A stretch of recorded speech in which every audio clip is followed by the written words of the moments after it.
Today on Locked On Red Wings, Detroit takes care of business with a nice all-around team effort in Chicago.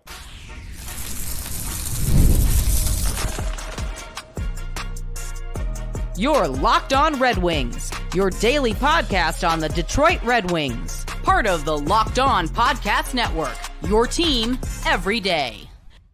Welcome back to the Locked On Red Wings podcast. We are your hosts, Brian Fisher and Scotty Bentley. Scotty's host over at Locked On Tigers, as well as a freelance journalist for the Detroit News, while I am a colored commentator for the Oakland University D1 hockey team. Scotty, got a pretty nice overall team effort here on Wednesday evening for a 4-1 win over the Chicago Blackhawks. We're going to talk about that.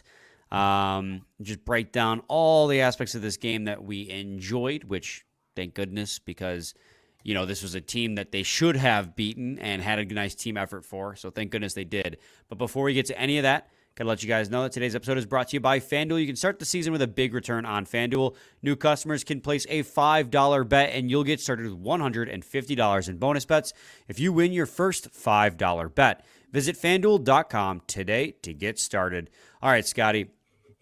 As I stated just a moment ago, pretty good all-around team effort by the Detroit Red Wings. One of the few games this season where we can say they looked pretty good. What do you think was the difference maker in this hockey game in a 4-1 Red Wings win? Yeah, they got off to a little bit of a slow start, I think offensively especially, but I think the two biggest things that I noticed throughout the game, and neither of them are my difference maker, which I'll obviously get to in a second, but A is that the offense did pick it up, and in the third period especially, they possessed the puck for like nearly the entire third period, and that was just so beautiful to see finally.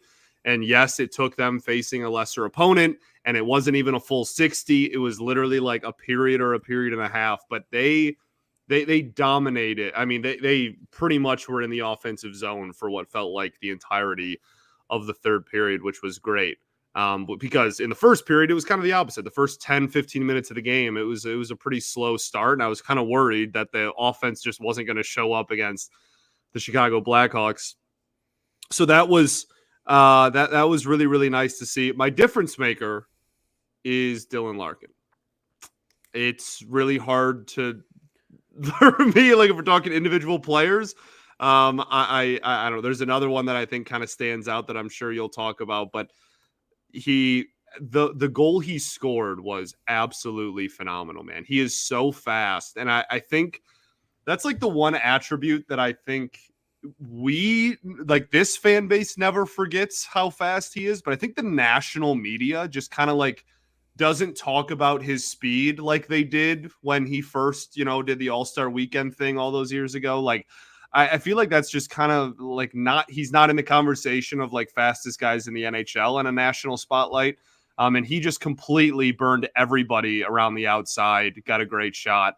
And then even the first goal was still him wreaking havoc, going up the middle and causing a rebound, getting a shot on nets that the puck could wind up on Cat's stick there right before the end of the first period. So for me, he was everywhere. He was great.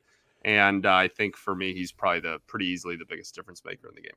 Yeah, I mean, this is a second straight multi-point game for Dylan Larkin. Obviously, he had both the power play goals in the win over the Buffalo Sabres, and in this one, he had the goal and the assist, as you just mentioned. So that gives him, 10 points in 12 games now on the season. He's quickly closing in on a point per game after starting the season.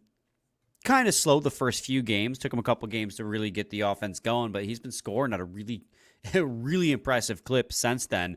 I think I said it on last episode's recap where he was like on pace for 50-something goals, and he continued that today. He continues to be one of, if not the best forward on the ice any given moment. It's either him or Raymond, it feels like. And so he was absolutely a difference maker in this hockey game. It's hard to argue against that.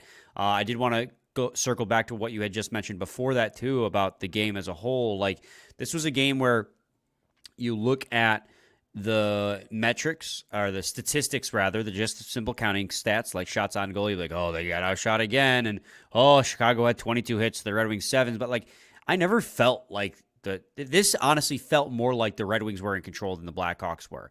Now, they did get out to a really slow start. They had one shot in the first 10 minutes. But it's not as if the Blackhawks came out of the gate and were just Right. soaring either. They Did had I 3 finish my shots. thought? I'm realizing I said I noticed 2 things and then only listed 1. No. The other one was they got out to the slow start offensively. They were really good offensively as the game went along, and at the end of the game, the other point I was going to make was that I actually thought the defense, this was one of the better defensive performances of the year. And it wasn't flashy defense, and there were still some shortcomings, which we'll talk about, specifically the second pair, as we've harped on for the entire season so far. But I think that from a team defense perspective, this was a game where they really pushed a lot to the outside and honestly just got like sticks in lanes. Like this was a game where the Blackhawks, and I never really, I mean, even the goal they scored included, like I really never thought like, oh wow, that like the ice is tilted and Chicago is just going to run up and run away with this, and they're going to get a lot of opportunities here on a stretch. Like this was a really sound team defensive performance, which is maybe the first time we've been able to say that all year. Yeah, and that's what I was heading towards, is like, even though the Red Wings got off to a slow start offensively, the Blackhawks never had the momentum themselves either. Now, that being said, Blackhawks are a much inferior team than we talked about yesterday. Sure. So it doesn't necessarily excuse getting out to a slow start because this is a team you want to dominate. But at the end of the day, I thought they handled them very nicely. This was a game in that all 3 periods, the Red Wings had the edge in expected goals for percentage. 63%, 51%, 77%. So I know, and the third period, like you said, especially, they dominated. And I understand that, like, yeah, they got outshot, but if you watched the game, it felt like the Red Wings were getting the bulk majority of the quality shots. And that, you know, that lines up with what you see on the heat map for the shot chart on Natural Stat Trick. The Red Wings heat map is all right in front of Peter Mrazek, where the Blackhawks is more sporadic and all over the place, which again is something the Red Wings have done well, is keeping those shots from out away from Cam Talbot. So I thought it was a very well played all-around team game against an opponent that they needed to have that performance against. To my difference maker, because you mentioned Dylan Larkin, Cam Talbot, I mean, it's kind of the slam dunk easy pick. Cam Talbot's been one of the best goalies in the NHL, like statistically speaking, since the start of the season here. Notably, this was his first road start of the season as well. I didn't realize he had only played at home, but this is the first game he played on the road all season. He comes out of the game with, 28 saves on 29 shots against for a save percentage of .966 and a goal saved above expected of 0.9. He faced 5 high danger shots against, 6 medium danger, and 12 low danger at 5-on-5. So again, the Red Wings did a nice job of kind of guiding the high danger shot attempts away from Talbot. But again, I'll say it again, like, he didn't have to make any flashy saves in this hockey game. He just made the saves that he should have. There are a couple of times where he lost the puck after he made the save. He thought he had it, he didn't. But his defense was there to clear away the opportunity, which again, as we talked about in yesterday's episode, is something that the team has excelled at, is reducing. They had the league's fewest amount of rebound shots against. So Cam Talbot, difference maker, I think, pretty steadily, because he has continued to be ever steady in net for the Red Wings. For sure. Did you know that Peter Mrazek, no goalie has lost more games since the start of last season than Peter Mrazek? Is that a surprise? Like, I mean, the team he's playing for? I think it's that's a Blackhawks thing more than it is a him issue. He still had a save percentage over 900 last year. Yeah, he's not a bad goalie, and he's a quality NHL goaltender. Well, I just, it feels like it wasn't 6 years ago that he was a wing. Like, it doesn't feel like it was that long, but man, I can, those, when he was up and coming, people here were really, really excited about him. And there was a little bit of like a consistency issue that I think people kind of had a problem with by the end of his tenure. But like, man, I just pulled up his numbers just before we hit record out of curiosity. And he had, at his age 23 season, he played in over half of the team's games and had a .921 save percentage at 23 years old in 15-16. Like, that's like, inspiring stuff. That's like, all right, like, we might have a goalie of the future here. So that's just I don't know how times change, man. It does not feel like it was that long ago for Mrazek.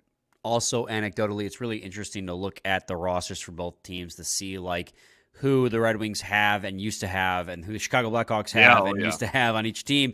The Blackhawks have Mrazek, Bertuzzi, and Andreas Athanasiou, who was healthy scratched in this game, and it's like the old guard of the Red Wings at the bottoms of their rebuild. Man. Right. He's still the worst defensive forward I've ever laid eyes on. So. And he's getting paid like $4 million a year. Like they were paying everybody at one point just to get to the cap floor. Meanwhile, the Red Wings have Patrick Kane, Eric Gustafsson, and Alex DeBrincat. So just crazy. Anyways, off topic, little tangential knowledge there. But Scotty, we got to go to We got to go to a quick break. And when we return, we'll talk about notable performers in this hockey game. So stay tuned. Segment 2 of Locked On Red Wings. Today's episode is brought to you by Game Time. Game Time has a new feature called Game Time Picks that makes getting tickets to see your favorite teams play live games even easier. Game Time Picks filters out the fluff to show you only incredible deals on great seats so you don't have to waste time searching through thousands of tickets. Curation makes it easier to save more on sports, concerts, comedy, theater, and so much more. And you can toggle the all-in pricing toggle on, and it'll show the total upfront with no surprise fees at checkout. Get a panoramic view from your seat before you buy with the seat views, and Game Time will credit you 110% of the difference with their lowest price guarantee if you find the same seat somewhere else for less. Your purchase is also covered with the most flexible customer service policy in the ticketing industry with Game Time ticket coverage. Take the guesswork out of buying tickets with Game Time Picks. Download the Game Time app, create an account, and use code LOCKEDONNHL for $20 off your first purchase. Terms apply. Again, create an account and redeem code LOCKEDONNHL for $20 off. Download Game Time today. What time is it? Game time. Today's episode is also brought to you guys today by FanDuel. Get ready to take on the NFL action with FanDuel, America's #1 sportsbook. Because right now, new customers get $5. Customers who bet $5 get $150 in bonus bets if you win. The FanDuel Sportsbook app gives you everything you need to place your live bets on the NFL all in one place. So when you get a hunch in the middle of the game, you can check out the latest stats, view live play-by-play, and so much more on the same page where you place your bets. Just visit FanDuel.com to join today. You'll get started with $150 in bonus bets if you win your first $5 bet. That's FanDuel.com. Never waste a hunch and make every moment more with FanDuel, an official sportsbook partner of the NFL. Segment 2, Locked On Red Wings podcast. Scotty, let's move on to our notable performers. And I think that we should probably lead it off with the other player on the top line who got 2 points in this hockey game, and that's Alex DeBrincat. And, oh boy, Scotty, it was looking early like it was going to be another snake-bitten Alex DeBrincat game, but thankfully with 1.5 seconds left in the first, he converted for a goal, and then later on it tallied an assist as well. Yeah, man, how many is that on the season for him? Do you know? Do you have that up? For goals? Yeah. I can pull it up. I don't know off the top of my head, but I believe he's second on the team in goals right now. Yeah, he's got to be first or second. I think that's 6 goals for him now in the season. Yeah, man. Like that's, we labeled him as the team's, X factor going into the year, and like how a lot of how this offense performed this season was going to revolve around DeBrincat's ability to get back to being a 30-plus goal scorer. And right now, he's off to a great start. And are they all like super flashy, or all like snipe shows? No, but like I don't really care. Him just being a legitimate goal scoring option so far this season has been a huge breath of fresh air. Now, the thing is, will it hold on? Because last season he got off to a really crazy good start and then fell off a cliff. So I think the biggest question is just going to be, is it sustainable? Is he going to maintain, I'm not asking him to be a goal every other game player. I'm not asking for, 41 goals on the year necessarily, but I think, he's hit 40 before. Like, I think that him, right. I think that him just being a legitimate scoring option for this team would just go, they showed a graphic, to TNT's credit, which I feel like we don't do very often. They showed a graphic where I don't know if it was after or before the Larkin goal. I think it was before the Larkin goal, so it probably has changed a little bit. But the top line for the Wings has as many goals as the rest of the team combined does so far. And like that's, we talked about depth scoring and how much of I guess issue is the word that has been, and how we thought it was going to be a huge kind of change of pace from last year going into this season. But if DeBrincat can get back to scoring 30 or even, if Lord willing pushing 40, then we're having a much different conversation about how this offense looks. Power play, obviously, it helps everything if he scores. So yeah, that was my really long-winded, rambling way of saying that I was really impressed with him again. Yeah. Yeah, I mean, he started the season off 2 goals in the first game and then went scoreless in the next 5. And I was sitting there like, Alex DeBrincat scoring in bunches. But since then, he's been pretty consistent with the goal scoring. He scored 2 games in a row, then didn't score. Scored, then didn't score, and now has scored again in the game against Chicago. So it's been pretty much every other game, like you were just saying.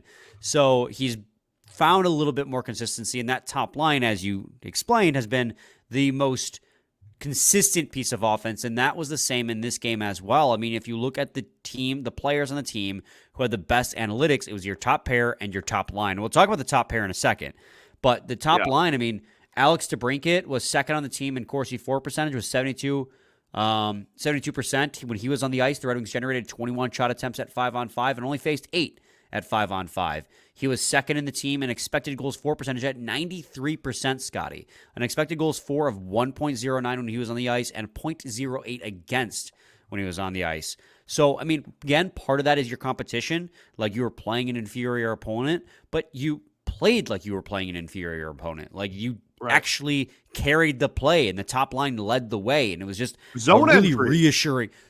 Zone entry, establishing the zone. Transitions. Yeah. The fact that it wasn't just the dump and chase show. It was mind-boggling. It was very refreshing.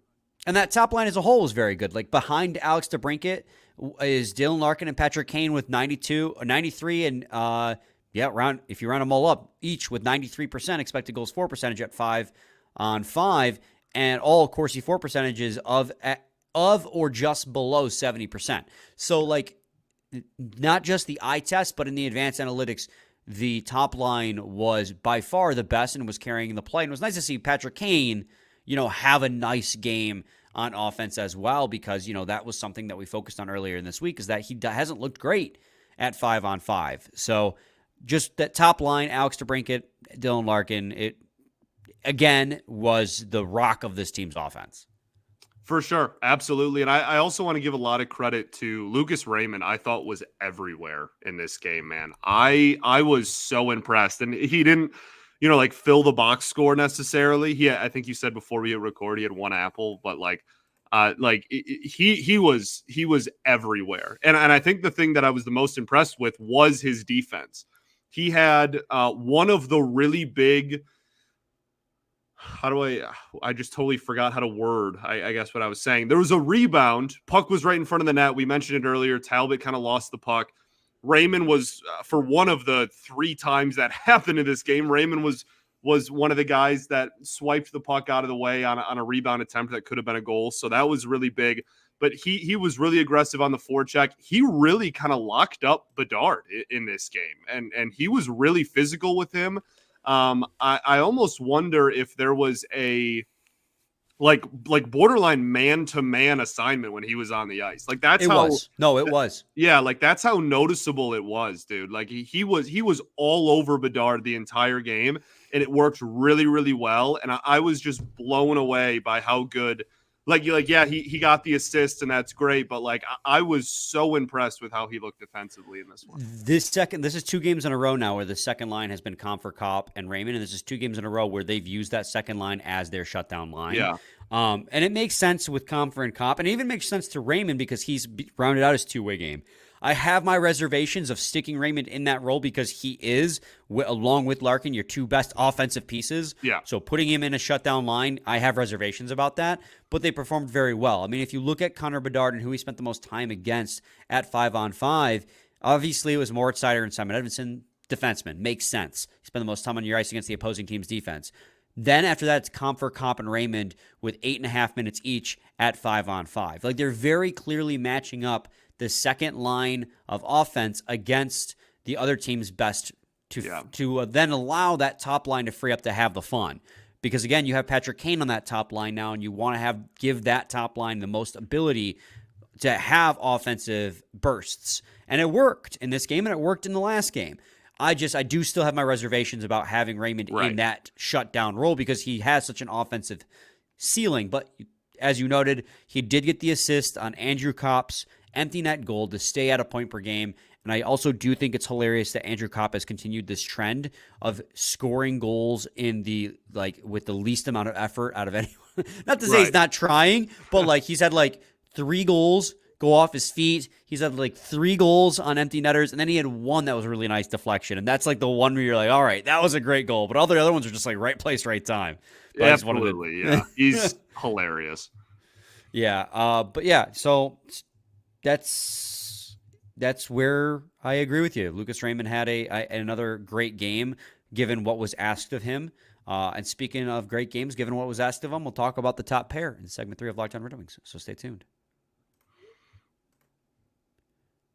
We're driven by the search for better, but when it comes to hiring, the best way to search for a candidate isn't to search at all. Don't search, match with Indeed. If you need to hire, you need Indeed. Indeed is your matching and hiring platform with over 350 million global monthly visitors, according to Indeed data, and a matching engine that helps you find quality candidates fast.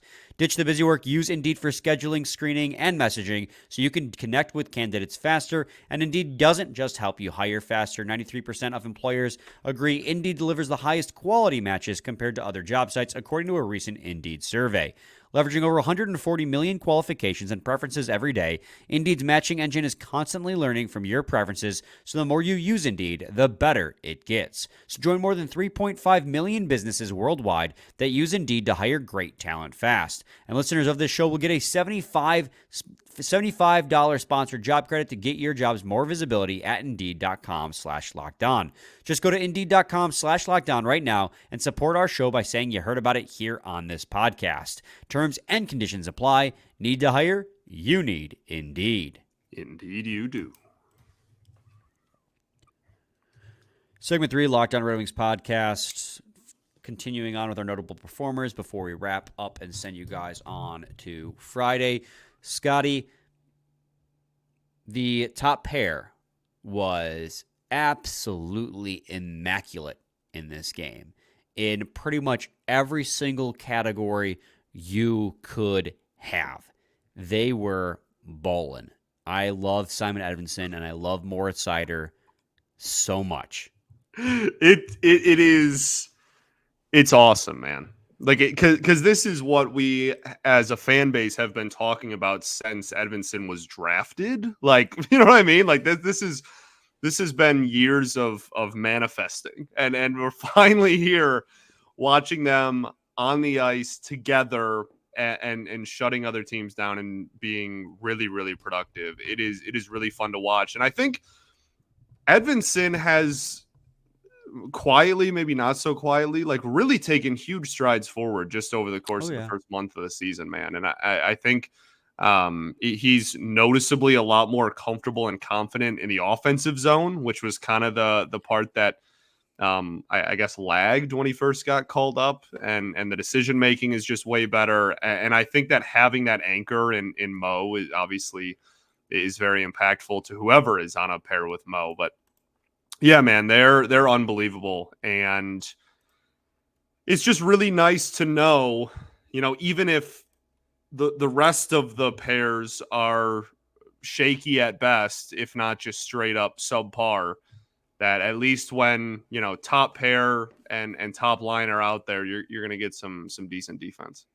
Yeah, absolutely. And I completely agree with you. Simon Edvinsson has very quickly, they threw him right into the fire, hey, play with Moritz Seider and get the toughest minutes in the NHL. And he has very quickly adapted himself nicely to their pair just works a lot of times. Now, Simon Edvinsson still occasionally has the hiccup, which you would expect out of a young, inexperienced player.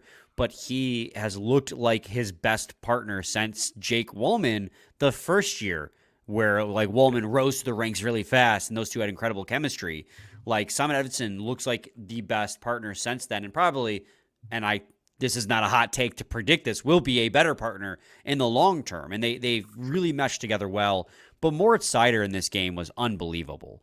Absolutely unfreaking believable. I mean, obviously he had the assist on Joe Veleno's first goal of the season. He fired the shot that Joe Veleno then redirected. Yeah. So a little bit of scoring depth there from the fourth line. Sure. We love to see that. A little bit of joy poison in your evening.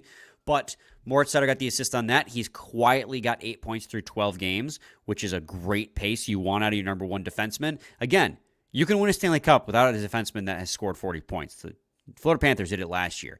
But it helps a hell of a lot when you do have that, and it helps even more when the guy that's doing it is also a superb defenseman. Like, not just, hey, I'm an extra forward from the back end. And that's no shade at guys like Quinn Hughes and Cal McCarr. Obviously, they win their Norris trophies for a reason. But it's really nice when your defenseman can do it on both ends of the ice excellently. And he gets the hardest difficulties in the league, and he's been knocking it out. He had another 25 minutes in this game. Let's see here. He had another 25 minutes in this game. He had 3 more blocked shots. He was stellar. He was twice. I saw him battle for a puck with a Chicago Blackhawk player, and he just shoved the player down, including one Connor Bedard. Yeah, Bedard. It was how strong he is incredible. Moritz Seider just makes everything look so effortless in the way he does it. I can't sing enough praises about it. And the way he's handling these minutes, his deployment has not gotten easier. He's gotten more minutes this year, but he's still getting the toughest deployments in the league, and he's performing better than he did last year. Dude. In the entire NHL, this dude is just getting absolutely hosed. Right. And is coming out of it looking like a really productive player. He's nuts. And listen, I don't put much stock in plus minus, right? Because plus minus overall is a team stat. I got on my men's league game on Tuesday, I got a plus, for example, because I just happened to change with the other defensive pair right as we scored a goal. So that's what I mean when like defense plus minus doesn't mean anything. Dude, but you were a huge part for that. As soon as they scored, I turned around. I was like, "That's my plus." You're damn right, you did. But Seider and Edvinsson were +4 in this game, and the Red Wings only scored 4 goals, so they were out there providing offense for every single goal in this game in one way, shape, or form. So just across the board, they were a really solid defensive pair, and I just wanted to really emphasize that. Absolutely. And I think that transitions us to the opposite and less fun conversation, which was how absolutely atrocious the second pair continues to be. I tweeted this out, and I'm genuinely asking this, okay? What has to happen to split up Sherratt and Petrie? Like does a meteor need to, like, destroy Little Caesars Arena before they're like, all right, like, maybe we'll split up this? Like, I am genuinely asking, what is the bar? What is the what needs to happen on the ice? What needs to unfold in a game for the coaching staff to go, you know what? Maybe we split these guys up. And I'm not saying that Aljo's the answer. I'm not saying Gustafson's the answer. I'm not saying Hall's the answer. They could all be third pair or worse caliber defenders. That is a very real possibility. You might even say that's the likely possibility. But repeatedly, it's the definition of insanity thing. Repeatedly, just bashing your head against the wall and just going Sherratt and Petrie second pair over and over and over again and having them look foolish. Jeff Petrie looked ridiculous in this hockey game. And I am so exhausted and tired of just like them, like we're not allowed to break up Sherratt and Petrie for what reason exactly? Why do we refuse to do anything else on the second pair is beyond me. So obviously the thing that's going to feed the fervor amongst the fan base is the goal they allowed. Obviously it was a 4-1 win. Overall it was a really solid game, but that goal against was really rough. Jeff Petrie makes an ill-advised pinch along the blue line. I believe it was Taylor Hall. Comes back the other way. They establish the zone. Ben Sherratt engages in a board battle with Tyler Bertuzzi. Loses it to Tyler Bertuzzi, who finds Nick Foligno breaking backdoor wide open because Jeff Petrie gets caught puck watching for the goal. And it was it had all the makings. Bad pinch, losing the puck battle along the boards, losing the board battle, and then not watching the back door. Instead, you're puck watching. Had all the markings of just terrible defense on that play. Yeah. But even beyond that, like if you want me to look at the analytics, right? Shot attempts against at 5-on-5. Ben Sherratt faced 29. Jeff Petrie faced 27. The next highest for shot attempts against was 14 with Christian Fischer. Shots against. Ben Sherratt and Jeff Petrie both faced 16 shots against. That's the pair's name from here on out. Ben Petrie. 16 shot attempts against each at 5-on-5. The next highest would be, again, Christian Fischer tied with a couple. I'm sorry, it would actually be Andrew Copp with 8. So, like, doubling up the next most for shot attempts against. Like, it's not just that one play, because sometimes when we want to scapegoat players, there'll be one play in a game, and you'll hang your hat on that, even if the player is good the rest of the game. Right? But it wasn't just that one play. Throughout the course of the entire game, they are getting caved in consistently, and it's not that they're not playing with good talent. Like, we know they're putting Moritz Seider and Simon Edvinsson against the toughest competition. So they're playing against slightly easier talent or opposition with still good forward lines. So, like, I don't know. I don't know what you got to do, because you got to try. You got to try something. I like went off on a like rampage there, but I am legitimately wondering. Like, I want an answer. What has to happen on the ice to make a change? Like, seriously.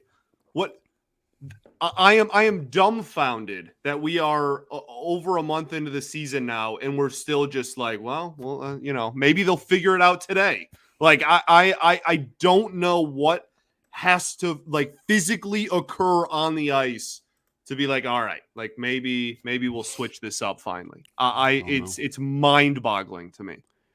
Well, this is another game, too, back-to-back, where our third pair has taken a little bit of a step forward. Erik Gustafsson and I thought this Albert was one of the best games Gustafsson's played as a Red Wing. Right. I mean, we said that against the Buffalo Sabres game. I think it's more true about this game as well. Yeah. He and Albert Johansson, they were saying Johansson on the broadcast. I swear one of these days I'll get a definitive answer on how it's pronounced. I've been corrected every which way. Same thing with Berggren. But Albert Johansson, I think their pair is actually starting to find some chemistry here. Erik Gustafsson actually did lead the team in Corsi for percentage. Again, that is shot attempts for and against. That's how you get that percentage. 21 shot attempts for when he was on the ice, just 5 against for 80% in this hockey game. He led the team in expected goals for percentage with expected goals for of 0.94 and an expected goals against of 0.02. Obviously, Albert Johansson was up there as well, but he was behind the top forward line, so he comes in at 5th on that list. Fifth on that list. So, I mean, it was a really solid effort from the third pair. Now, again, the caveat to that, they're a very sheltered pair, and they play against the weakest competition. But that didn't matter early in the season when Erik Gustafsson and Olli Maatta were getting caved in routinely despite that same factor. So now they're playing together, and they're playing well given the sheltered minutes, which is, that's the result you want. You want them to be playing well in sheltered minutes. Yeah, I need Aljo getting second pair minutes before American Thanksgiving. That's pretty much what I like. They could throw you out there, dog. Like, at least it'd be something different. Like, I don't. Please, for the love of everything, change up the second pair. I'm literally begging. Yeah. Do anything different. I agree with you. The last thing I got, and I'll send you guys off, penalty kill, 2 for 2 in this game. I was telling you. I mean, granted, they don't have the greatest power play. Actually, no, they have a top 10 power play. We discussed that yesterday. Yeah. So this was an example of the Red Wings penalty kill taking a step in the right direction. And it wasn't just good, it was very good. The first penalty kill, Casper and Raymond had a couple chances themselves. So I know the penalty kill is not going to stay at 29th. This was just a good step in the right direction. I agree. All right. We'll wrap it up there. You got any final thoughts? We ball, baby. We ball. We'll be back with a new episode tomorrow, previewing the 2 games we got this weekend, back-to-back, Friday and Saturday. You'll love that. 3 days off and then 3 games in 4 days, and that's this week and next week. Yeah, that's same. The next 2 weeks we have the same schedule. Yeah, it's ridiculous. It makes no sense. Same time, same place. See your team every day.